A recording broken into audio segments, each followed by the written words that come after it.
Olá amigos, sejam bem-vindos a mais um vídeo do meu canal. Eu sou o Lucas Knipe e vamos falar sobre a Premier League, um resumo da segunda rodada que graças a Deus acaba no domingo e me permite fazer o vídeo nesse dia, né? Porque isso é uma coisa que eu entendo que é por motivos comerciais, né? Mais um dia para transmitir jogo, dar mais dinheiro, né? É que eles sempre ficam colocando um jogo na segunda-feira. Não sei por que nessa semana não vai ter, né? Talvez por causa de competições continentais, também tem a questão das Copas, aí eventualmente uma rodada acaba terminando no domingo, como foi o caso dessa. Mas de qualquer maneira, tivemos jogos interessantes, né? E eu resolvi fazer isso quanto antes, até porque quando chegar amanhã eu vou estar muito provavelmente ocupado cobrindo o US Open de tênis, né? A gente vai ter o quarto Grand Slam da temporada, e aí o foco do canal acaba ficando um pouco mais pro tênis do que pro futebol, né? Até porque eu comento sobre tênis bem melhor do que de futebol, convenhamos, né? Mas falando aqui dos jogos, peço que você deixe o seu like, se inscreva no canal, dê o hype se puder e compartilhe o vídeo, né? E lembrando que isso aqui é uma alternativa que eu estou fazendo ao Giro da Rodada, visto que o Giro da Rodada é muito difícil de gravar uma live de 2 horas hoje, do jeito que eu estou atarefado, né? Tá muito complicado fazer esse tipo de rotina. Então, primeiro falando do Brighton vencendo o Manchester United, né? É aquele jogo que, assim, você pode olhar pontos positivos para o United, acho que não foi um jogo de todo ruim, mas, assim, ainda tem um problema da questão do ataque, o Rashford muito mal, os atacantes não ajudaram, né? O Zirkzee poderia ali não ter colocado o joelho na frente, acabou tirando o gol do Garnacho. E assim, levar um gol daquele jeito no final é o tipo de coisa que não pode acontecer, né? Por um lado positivo, tem o Diallo jogando bem, eu acho que há coisas legais no funcionamento desse time que no ano passado eram completamente desconexas, principalmente o funcionamento do meio campo, mas o Brighton, mesmo sem o De Zerbi, consegue manter um bom nível de eficiência e o investimento pode fazer a diferença, né? Gols do Welbeck e do João Pedro, que já estavam na equipe, mas de qualquer maneira, boa vitória contra o Manchester United. Me parece que vai ser um time menos loucura total, igual o De Zerbi fazia, e tentando ser um pouco mais eficientista, que é o jeito que eu mais gosto de ver o futebol, assim, pelo fato de que ele entende as limitações que tem e as qualidades que tem, e vai entender quando é para atacar e para defender no contexto certo. A gente teve o Nottingham Forest vencendo a Southampton por 1-0, jogo complicado, apertado, e assim, a Southampton cresceu muito a partir do segundo tempo, mas no final a vitória ficou com o Nottingham Forest, gol de Morgan Gibbs-White. Destaque para o Callum Hudson-Odoi, né? Foi muito boa a ida para o Nottingham Forest, porque no Chelsea ele não teria tanto tempo de jogo. Ele me parece estar conseguindo se recuperar bem, né? Vamos ver aí como que o time vai desempenhar o desenvolver da temporada. Eu não entendi a Southampton, assim, o Leslie Ugochukwu tinha feito uma grande pré-temporada pelo Chelsea, mostrou que tinha capacidade de jogar, banco, nem entrou em campo, e olha que, assim, os Malbon, o Flynn Downs e o Joe Aribo, os titulares de meio campo da Southampton. Não vejo motivo para o Leslie Ugochukwu estar no banco. Não é porque tem que fazer um favor no Chelsea, acho que é um jogador que pode contribuir mais. A gente também teve Fulham e Leicester, vitória de 2-1 do Fulham. Olha, eu imaginava que o Leicester estaria mais horrível, né? Sob o comando do Scott Parker, não, do Steve Cooper, né? Que foi técnico do Nottingham Forest nas 2 temporadas anteriores, fazendo um dos trabalhos mais hediondos que eu já vi. Mas assim, a gente teve aí um Fulham que ainda tem um bom técnico, que é o Marco Silva, faz um bom trabalho. E assim, o Andrés Pereira, tudo que jogou mal na primeira rodada, ele foi bem nessa. Foi uma grande atuação dele, distribuiu muito bem o jogo. E a gente teve a participação dos gols de Smith Rowe, uma boa contratação, um jovem que não estava sendo aproveitado pelo Arsenal. E o Alex Iwobi, dinâmico, versátil, marca, cria, dribla. É um ótimo jogador o Iwobi, e ele tem sido mais bem aproveitado no Fulham do que foi no Everton. No Everton ele floresceu mesmo quando estava sob o comando do Frank Lampard, mas só, né? E assim, é um bom jogador e tem sido utilizado bem pelo Steve Cooper. Vitória boa pro Fulham por 2-1. A gente teve a vitória do West Ham contra o Crystal Palace. O Palace perdeu jogadores importantes, mas principalmente o Michael Olise. Tem bons jogadores no ataque. Não é ruim um ataque que tem os Osduno Eduard, o Ebekiese, o Matetá, mas ainda assim, né, o Olise faz falta. Ele era o principal destaque dessa equipe, e mesmo o Oliver Glasner sendo um senhor técnico, a gente vê ali que tá fazendo falta esses jogadores que desequilibram mais a partida. Boa vitória pro West Ham, boa atuação do Kudus, o Bowen e o Souček marcaram os gols. É um 4-1-4-1, uma dinâmica diferente que eu vejo assim o Lopetegui colocar. Uma coisa que me incomoda é o James Ward-Prowse não estar sendo utilizado, né? Porque ele é jogador bom demais para ficar no banco, até pela qualidade de distribuição de jogo, finalização. Ele foi muito bem na temporada passada, não entendo porque ele está bancado, mas aí também vai muito do quanto o técnico vê o jogador na característica dele ou não.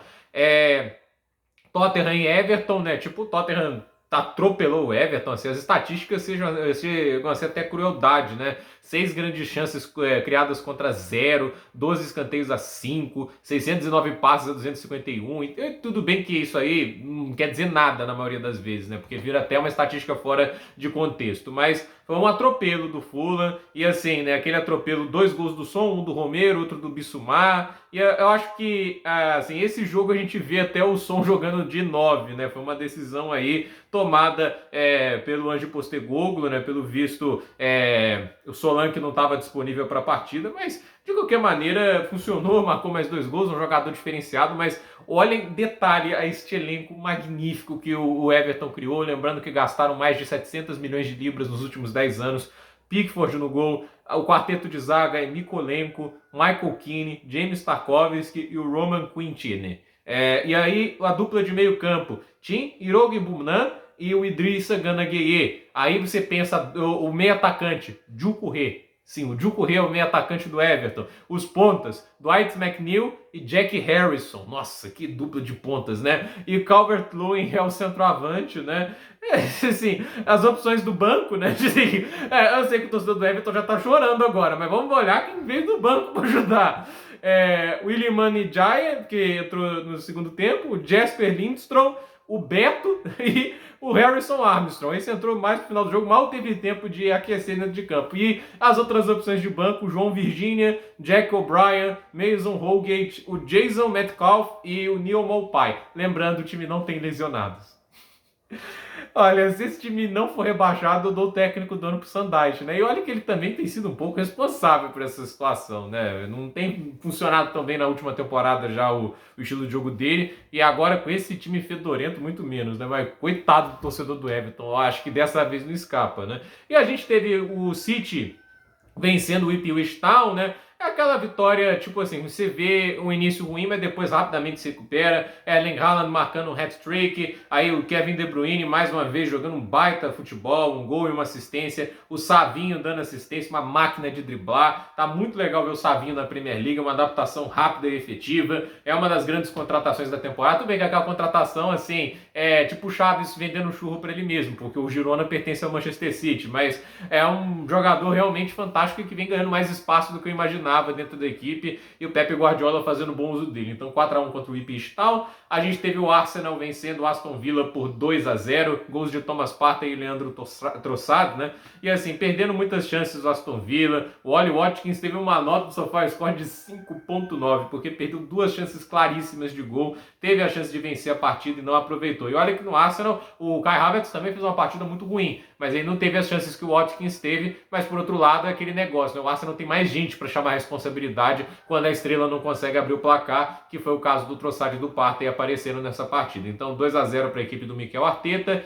Bournemouth Newcastle 1-1, né? O time do Eddie Howe acabou mostrando muitas fragilidades na defesa, até agora não contrataram o zagueiro que desejavam, o Crystal Palace não quer vender o Mark Guehi, e assim, tem volume de jogo, cria chances no ataque, mas não foi uma grande atuação, né? O Isaac não jogou tão bem, o Anthony Gordon foi destaque no ataque, o Joelinton teve uma partida abaixo, o Bruno Guimarães foi muito bem, mas é aquele negócio, né? Muita desequilíbrio, um é bom, o outro mal, né? Acho que também é um preço que se paga por ter muitos jogadores instáveis, né? O Valentino Livramento é um bom talento, mas ele é muito instável, o mesmo vale para o Lewis Hall, então é uma situação difícil de lidar. E a gente teve também o Liverpool vencendo o Brentford por 2-0, bela vitória para a equipe do Arne Slot. O Arne Slot, que obviamente aí tem a pressão de suceder o Jürgen Klopp, mas a atuação é boa, a base já era sólida e ele não muda muita coisa, né? O time continua num 4-2-3-1, eu achei bem interessante, colocou o Jota como titular, né? O Darwin Núñez não está tão credibilizado por ele, mas os gols aí de Salah e Luiz Dias, baita atuação do Luiz Dias, um gol e uma assistência.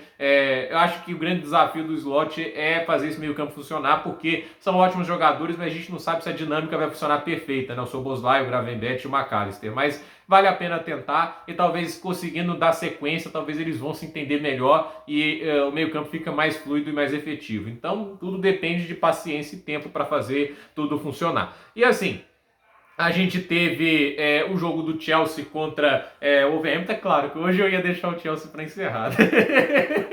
Mas assim, primeiro tempo não foi bom, né? O Chelsea teve 6 finalizações contra 8 do Wolverhampton. O Wolverhampton teve 4 chances claras contra 1, mas no segundo tempo, aí o Chelsea virou o jogo para eles, né? 8 finalizações contra 4, 2 grandes chances contra 0. E assim, né? Uma atuação de gala do Noni Madueke, 3 gols marcados, Cole Palmer um gol e 3 assistências. O Nicolas Jackson fez o gol e uma assistência, ainda xingou o Obi Mikel depois do jogo. Tem vídeo aqui no canal sobre isso. O grande derrotado da partida, Mykhailo Mudryk, foi muito mal. E assim, com o Sancho podendo vir para o Chelsea pelos últimos rumores, eu acho que o Mudryk é meio que a escolha óbvia para sair se realmente a vinda do Sancho para o Chelsea vier acompanhado da ida de Raheem Sterling e Ben Chilwell para o Manchester United, né? Isso obviamente vê se vai confirmar. Nada garante que o Sancho vai estar no Chelsea, mas o Mudryk está bem descredibilizado e o técnico falar que fica decepcionado com ele nunca é legal. Maresca já mostra que não tem muito papa na língua, né? E ainda teve o João Félix saindo do banco marcando gol, né? Então, atuações muito boas por parte aí do Chelsea,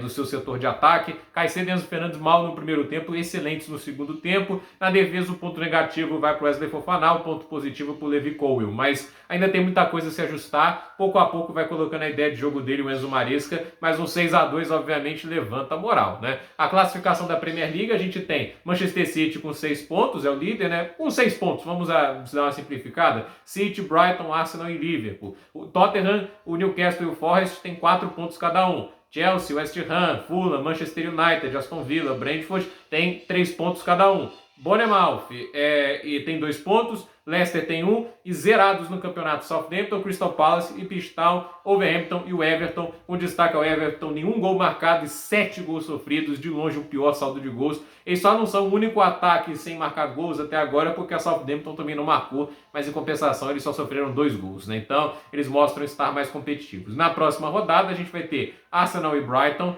Leicester e Aston Villa, Everton e Bournemouth, Wolverhampton e Nottingham Forest, Ipswich Town e Fulham, Brentford e Southampton, West Ham e Manchester City, jogo muito interessante, Crystal Palace e Chelsea, Newcastle e Tottenham, Manchester United e Liverpool, né? Um susto ali de uns animais só para onde estar na roça, né?